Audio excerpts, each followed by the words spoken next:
first of either many or the first of none, we'll see how this goes, of how to be a courier, what it's like being a courier. Now, I think any of us who are doing the job right now know there is a multitude of videos and a multitude of contributors out there at the moment, which is great. This adds depth, it adds breadth to what the business is, what the job is, what you can be doing. Big Beardy, Pete the Courier, to name a few. Hello out there, Beardy. You were one of the ones that actually partly inspired me to get into this, so thank you for that. But also possibly to add a layer of experience, good and bad, to the job and the process. I'm not going to be here to tell you how to do it right or how to do it wrong, because everyone's doing the job in their own way. Whether they're using the Courier exchange as their main source of income, or as a secondary source as a backup, whether they're using other things like SDCN, whether they're going from 3.5 to 7.5 to HGV. Everyone's doing it a little bit differently, but what I would like to do is add in some possible opinions and add in what I've learned. Now, the business that I run, I will say now we run, that I run initially, is just over a year old. Firkin Freight Limited.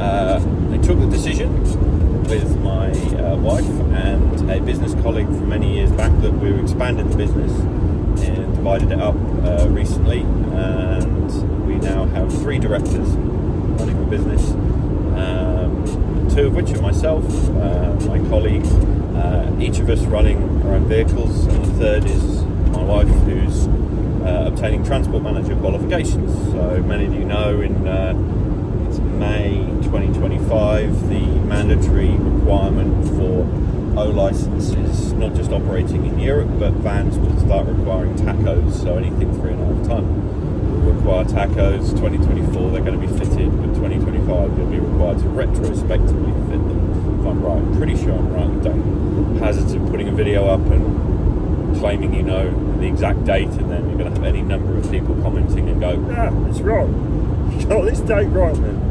Yeah, so I think it's May 2025, might be June. Anyway, someone will correct me on that, I'm sure. What do we do differently? What do we do the same? Well, at last checking, there were well over 3,500 registered businesses that were doing what we do. Logistics, freight, same day. Firkin Freight's maybe a little bit different in that I have an ADR license, so I specialise in hazardous materials, sensitive materials, flammable materials. The only things we don't do are explosives and radioactive, so that's class 1 and class 7. So 2, 3, 4, 5, 6, 8 and 9 we cover. This means flammables, combustibles, solids,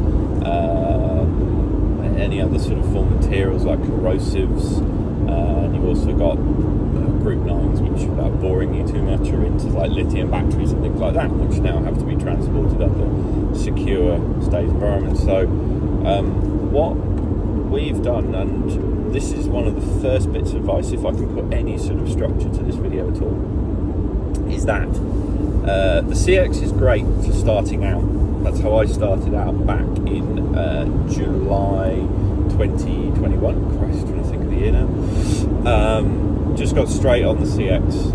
Maybe in another video I'll go into the history a little bit of where I was before and why I ended up here, but that's for another time. However, at this point, CX is great for starting out. It gets you a good exposure into the business. You see the rough with the smooth.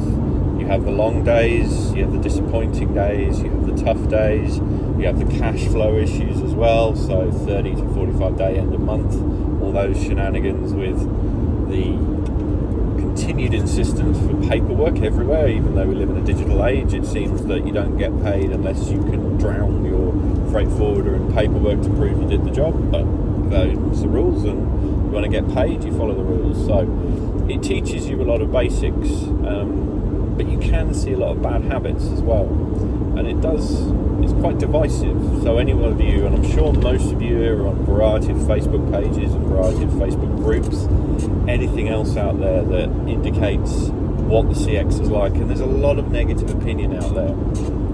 Firstly, yes, it's expensive, it's not cheap.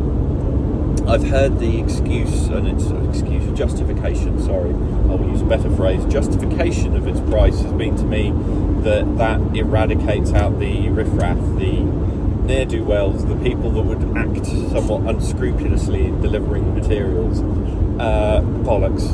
No, it doesn't. Any of you, I'm sure, have turned up to jobs and the driver adjacent to you is in a fucked up, rusted up Sprinter that I'm pretty sure hasn't got any sort of insurance, let alone the correct form of insurance, and he's on a warehouse environment with slides and a t-shirt and shorts with no haz-vest. I've seen that, I've seen it myself, and I'm sure I'm not alone in seeing that, yet these people operate on the CX. I'm not naming names, I can't and I won't, but it exists. So the price does not act as a barrier for some of these people, okay? But what it does do is it exposes you to the system, and it exposes you to a gigantic directory of contacts. Now, I will not advocate in any way, shape or form of you collecting contacts from jobs you are providing on the back of others. So subcontracting and taking details and acting on those businesses after that point, that's poaching, pure and simple. I'm not going to advocate that, nor should you do that. What you want to do with your business is your business, but we don't do that, we never have. However, there is nothing stopping you reaching out directly to businesses on that directory in your adjacency, or indeed that work within your business parameters. So for us, specialist loads, hazardous loads, things like that. Reaching out, contacting them directly, and offering your services to operate directly. This works great. And this is what I started doing within month two or three, once I got my feet under the table, as it were. Again, direct advice from Big Beardy. Thank you again. I keep calling you out in these videos. You've recently started to transition to less courier stuff, and you have a valid point. Is there anything left to say in the world of courier? Probably not by you, because you've covered so many topics as the business gradually evolves. There's only so many ways you need to explain to someone how to complete a POD. And if I'm honest, I'm not really going to be here to do that. If you need me to talk you through how to do a POD, we're at the wrong stage. We need to go back about 5 steps, watch his videos. He explains the Billy basics of it. No, not patronising, no disrespect, but the how to courier bit, he covers that much better than I do. I want to talk about how you evolve your business, how you grow your business, how you take it to the next level. Now, my qualifications for doing that I'll come to in a separate video, because I want you to take this at face value. Just when I say though, I haven't always been a courier, and I haven't always worked in this country. Make of that what you will, but we'll come to that later. To grow your business effectively, specifically in this transport and logistics realm, from the bottom, from where I am, still am in many ways, the bottom feeders one way or another.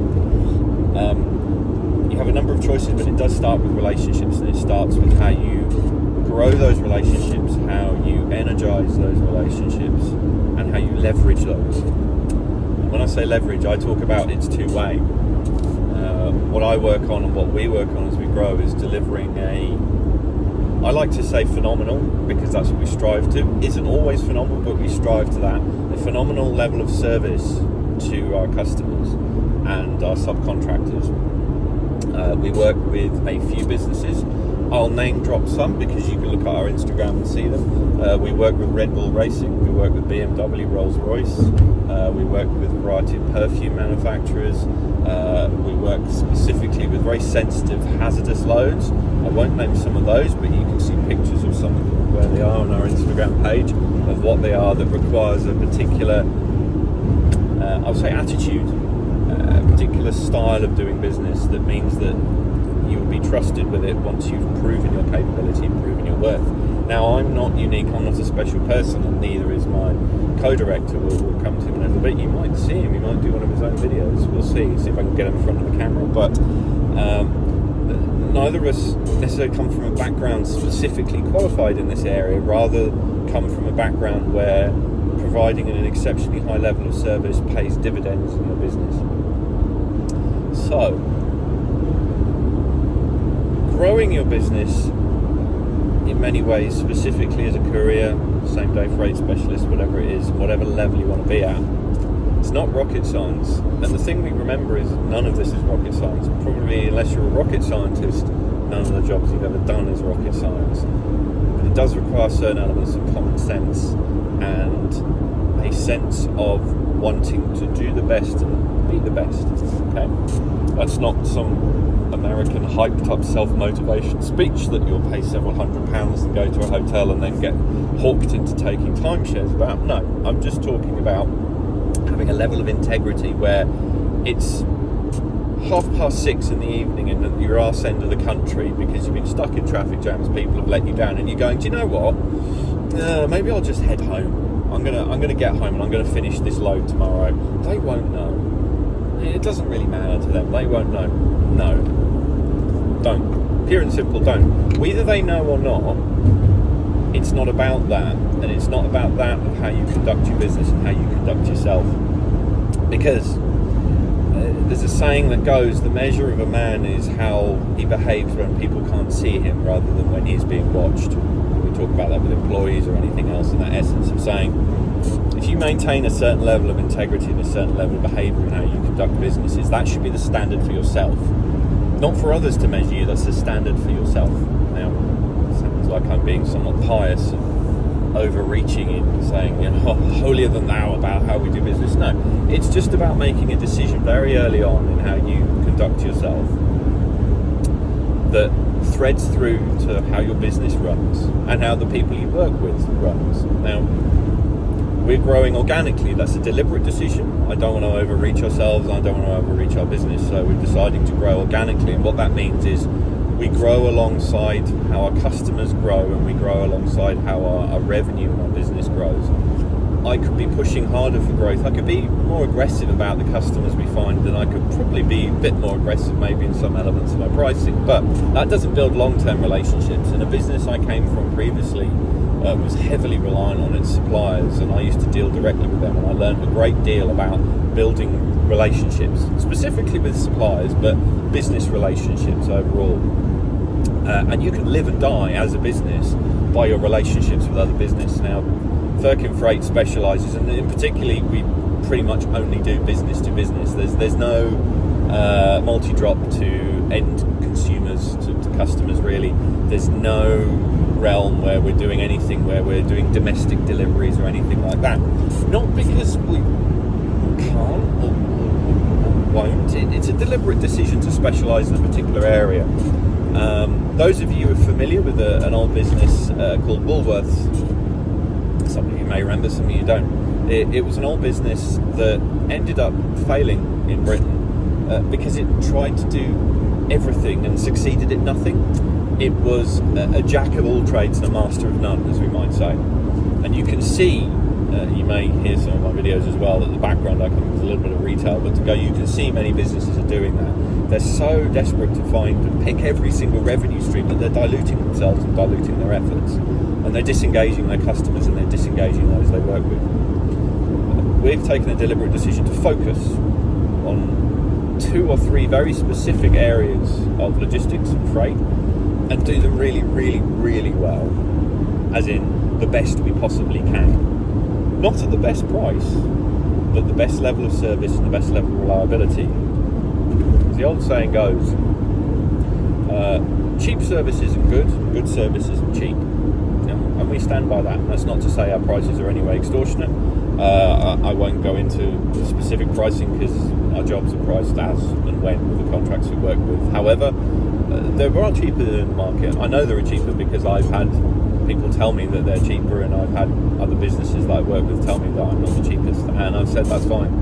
And I'm happy to stand by my price, and we're happy to stand by our price because we work on reliability. Now, this is maybe starting to sound like a bit of an advert. I really hope it's not, because if you're watching this, you've got your own business, chances are, and you're not looking to engage mine, which is fine, and that's great because that means we stand alone in that respect. But I really do love engaging and growing and helping others to see their potential in their business. Now, there's a chap who I've been watching on YouTube as well, Valentine. VBS business, Valentine Business Solutions. He's also got business, and he's a guy that's come from a sales background. So hey, thank you for your videos. You did a really good one the other day. Actually, it was 3 months ago now. Apologies, about mental health and couriering and what this can do for you. And this is another angle to what we're doing and why I'm doing this. And this is on a personal level, but I share this with both my directors as well. One of them happens to be my wife, but the other chap who was the best man at our wedding as well. So I've actually known him longer than my wife. And all three of us share the same ethic, whereby we prioritise our mental health and our well-being. This sounds a bit tantric or whatever, really it's not meant to be. But we want to prioritise our life and our time over our job. Now that doesn't mean we don't concentrate on our job, but there's one really, really great thing to know about doing this job is you own your time and you own your business. So if you want to work 15 hours a day and spank it, you can. And you'll see, hopefully, if you've done it right, you'll see the pound notes at the end of the day. And trust me, again, if you're watching this, you probably already know this, the majority of you guys doing it. But if you're not, and you're still thinking about being a courier, one of the really, really big things about it is that sense of satisfaction that you get when you literally have a cash figure number at the end of the day. Not pound notes in your pocket, we won't talk about that, Mr. Batman, but we talk about that invoice that you've got. Now, granted, you might not see that for 45 days, end of month, but you still see it. There's no vague disconnect between that bit in a big company where you turn up, you clock in, and you do some stuff. You do some stuff for 8 hours, 10 hours, 12 hours. You might actually only do some stuff for 1 hour and take a 7-hour toilet break, or you might work your backside off for 18 hours. And unless they have a healthy and lovely remuneration policy around overtime, you probably don't see much difference in pay. You might see a little bit, but you don't see much. But you don't get the thanks, you don't get the gratitude, you don't get the reward, and you don't get that sense of ownership. Very few businesses now empower you to actually have a total sense of responsibility about your own workspace, your own role, your own ability. Okay? The difference is with this is you do. It's not rocket science, but how you run your business can be more complicated than you think. But it can provide you with so many rewards about what you do and how you gain those rewards in a way that means if you put 100% in, you get 100% back out. There's no loss. There's literally no dilution of other people around you being nonsense, other people from above draining you with their personality and their bad management decisions, people below you with their own problems and their own issues coming in every day and putting their monkeys on your back. Because there's a phrase that I've learned in this business that I wasn't able to truthfully use in any of my previous businesses. Is quite simply, not my monkeys, not my circus. Now that doesn't mean I don't take responsibility or anything, it's quite the opposite, but my responsibility starts and stops with my business. The moment I put my load, my truck, my van, it's mine. It's my responsibility, and I take 100% responsibility for that. Even with, literally the legal paperwork that I have for the load. Okay, this is the hazardous load control sheet. That says that load is my responsibility and I own that, and that exonerates the people I've collected it from of any responsibility should anything happen to it, to the point where I take it to the disposal centre. Okay, that's 100% responsibility. But when I say not my monkeys, not my circus, what I mean is any of you who've worked in businesses outside of couriering or larger corporations or anything else with not just retail, but building, tertiary services, industry, commercial, whatever, anything like that, you know that so much of your time and energy is taken up with other people's issues and other people's problems, isn't it? You know that a percentage of your time is spent fixing someone else's fuck-ups. And that's not saying that we don't all fuck up.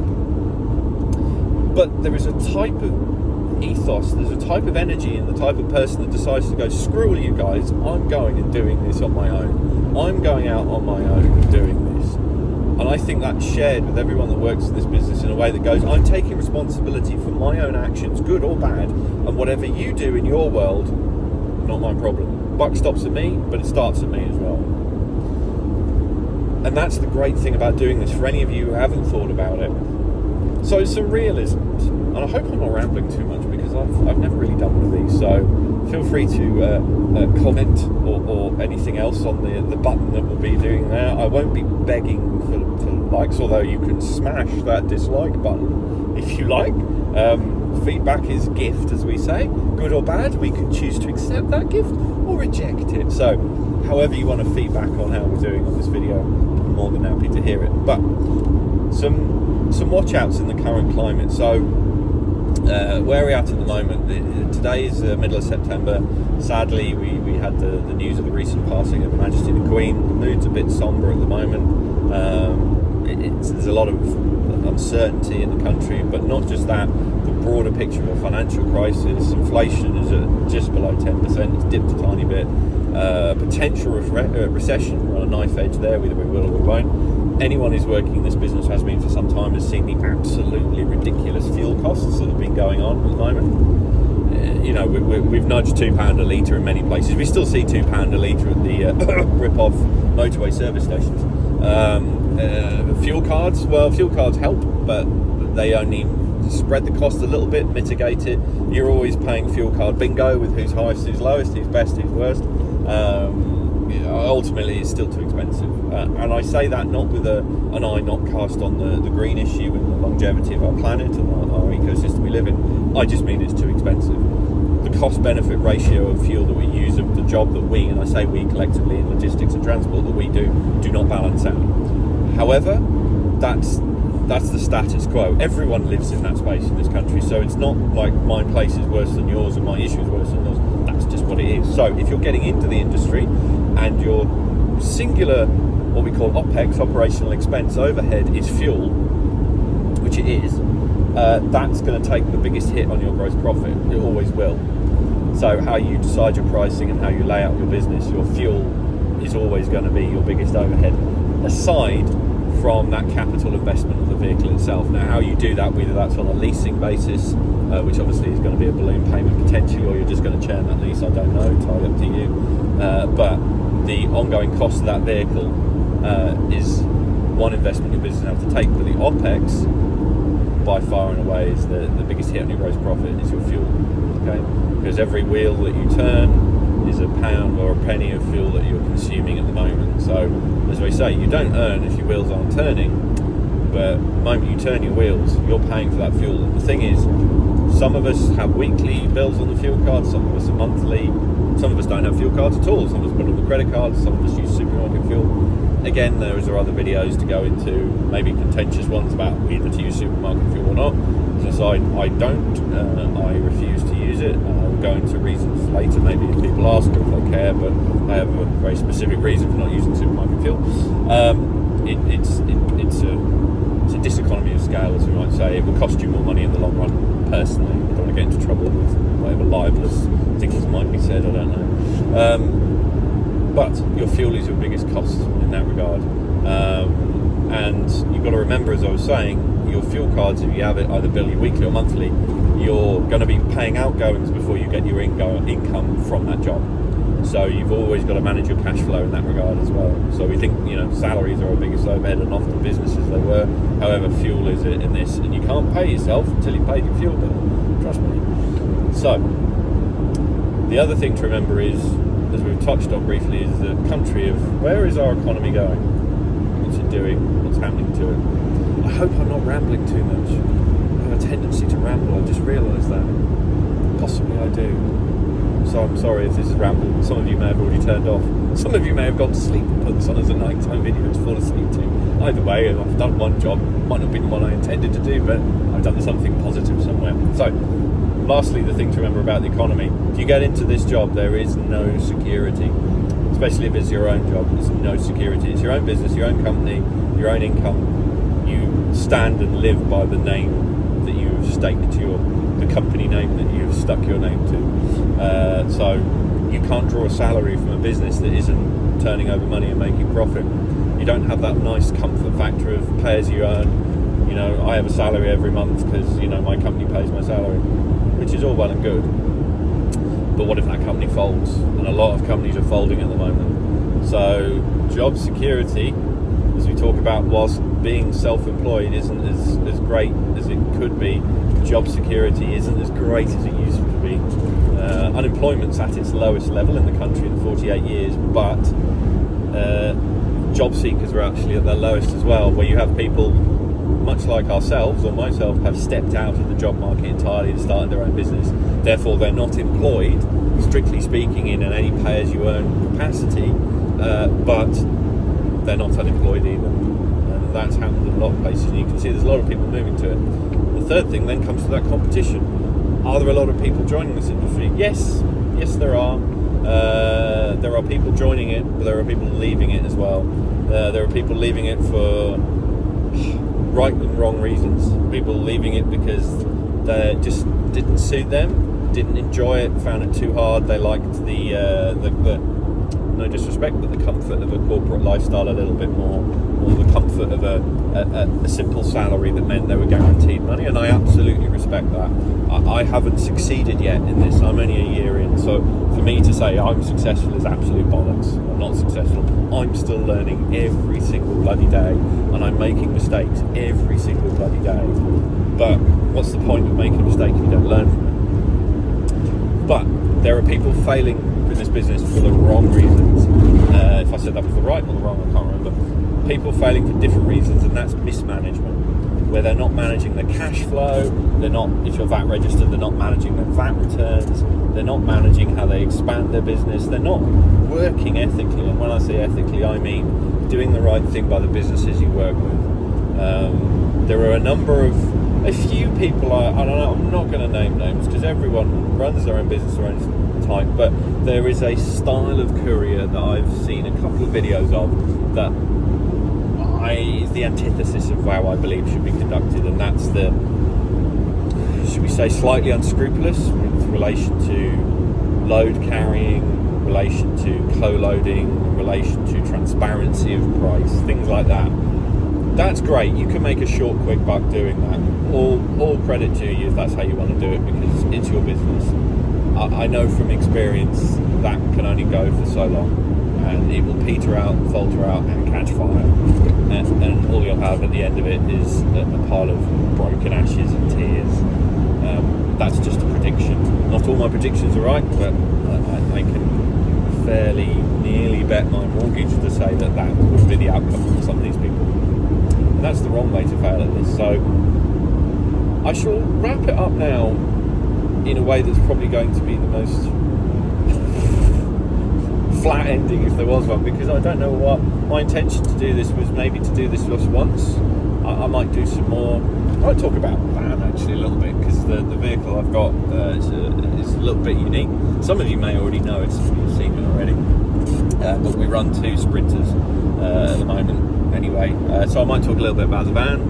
I might talk a little bit about, she's asleep at the moment, we have a little Jack Russell that comes with me everywhere. She does thousands of miles with me, and she's one of my constant companions. We might introduce her if she ever gets out of the bed. She's so lazy. Yeah, might do some of that. But I'm going to end this video mainly by saying thank you for watching. I hope if you are interested in seeing anything more of what my ramblings are, that you'll say so, and also say so if you don't. I take all feedback, as I said, it's a gift, accept or reject.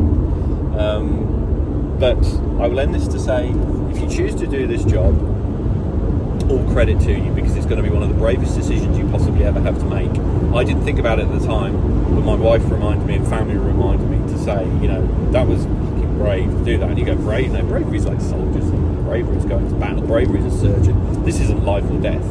No, but it's your own life, and it's taking control of your life in a way that actually takes you right out of a comfort zone. And it's stepping out of that comfort zone that is one of the healthiest and most energizing experiences and actions you can take with your life, is taking back control of it. So whatever you choose to do it with intent, do it with purpose, and enjoy.